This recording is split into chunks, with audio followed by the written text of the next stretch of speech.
चलिए फिर से तो एक बार और समझा देते हैं आपको, ठीक है ना। आज हम लोग पढ़ेंगे कंडीशनल सेंटेंस का कौन सा यूज, सेकंड यूज, जो कि हमारे थर्ड नंबर पे है।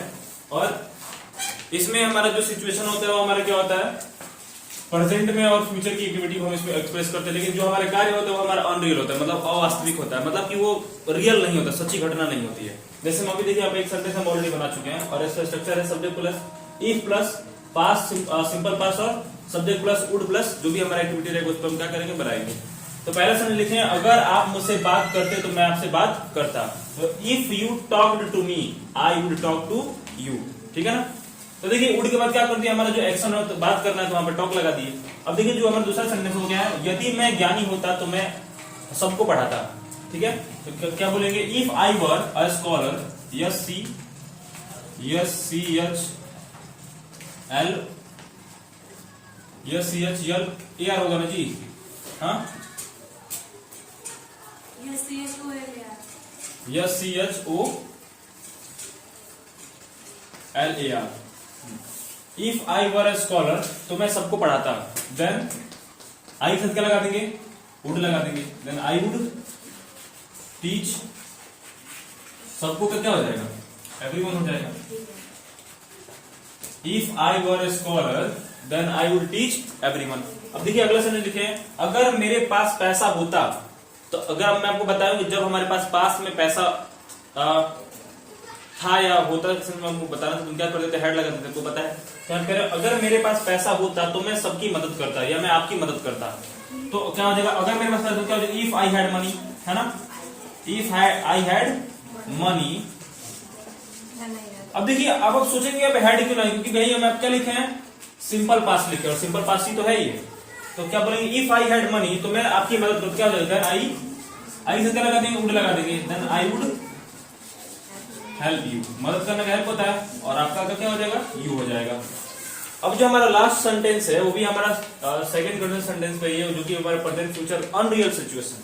अगर या यदि, अगर बोलिए या यदि बोलिए, दोनों की स्पेलिंग हमारा क्या होता है, इफ ही होता है।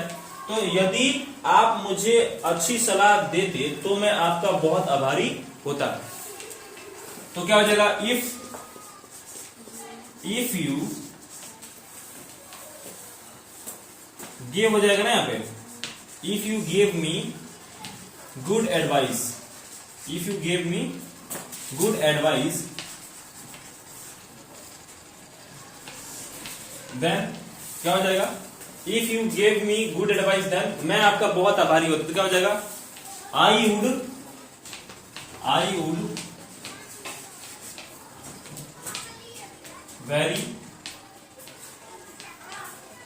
B very thankful, I would be very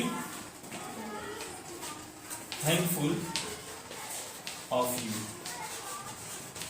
of you बोलिए या बोलिए I would be very thankful to you, दोनों में से कोई बोल सकते हैं। अब अगर हम इसमें action plus action, position plus action और सिचुएशन प्लस एक्शन की बात करें, तो पहला हमारा क्या है, एक्शन प्लस एक्शन है ना, और दूसरा क्या है, यदि मैं ज्ञानी होता तो ये सिचुएशन प्लस एक्शन है, तो मैं सबको पढ़ाता। अगर मेरे पास पैसा होता तो ये क्या हो जाएगा, पोजीशन प्लस एक्शन हो जाएगा ना। अगर या यदि आप मुझे अच्छी सलाह देते तो मैं आपका बहुत आभारी होता, तो ये हमारा क्या हो जाएगा, अगर आप मुझे अच्छी सलाह देते तो मैं आपका बहुत आभारी होता। तो ये क्या हो जाएगा, हमारा सिचुएशन प्लस एक्शन होगा, है ना, होगा कि नहीं। तो आप देख लीजिए बहुत ही सिंपल तरीके से, जब कभी इस प्रकार का सेंटेंस आएगा कि अगर ये होता तो ये हो जाता, वो होता तो ये हो जाता, जैसे मैं अगर मेरे पास पैसा होता तो मैं आपको देता, ठीक है। यहाँ पे लिखे यदि आप ऐसा करते तो मैं ऐसा करता, या यदि आप मेरे से बात करते तो मैं आपसे बात करता, या अगर यदि आप मेरे से कुछ पूछते तो मैं आपको बताता। तो यदि आप मेरे से कुछ पूछते तो मैं आपको बताता, इसका क्या हो जाएगा, if you asked me something, यही होगा ना, if you asked me something then I would tell you, हाँ। अब देखिए अगर आप मेरे पास फोन करते तो मैं आपके पास फोन करता, ये भी इसी में आएगा। तो क्या हो जाएगा, if you called me then I would call you, if you called me then I would call you. अगर आप मेरे पास आते तो मैं आपको पढ़ाता, दोनों में देखो ता ही आ रहा है। अगर आप मेरे पास आते तो मैं आपको पढ़ाता, इसको कैसे बोलेंगे, if you came to me then I would teach you, बात समझ में आ रहा है कि नहीं आ रहा है? अगर मुझे बोलना है आपसे कि अगर आप मेरे पास आते तो मैं आपको अंग्रेजी बोलना सिखाता, तो क्या बोलते हैं हम? If you came to me, ठीक है ना, if you came to me then I would teach you how to speak English. Situation समझ में आ रहा है कैसे बनेंगे? तो इसको नोट कर लीजिए।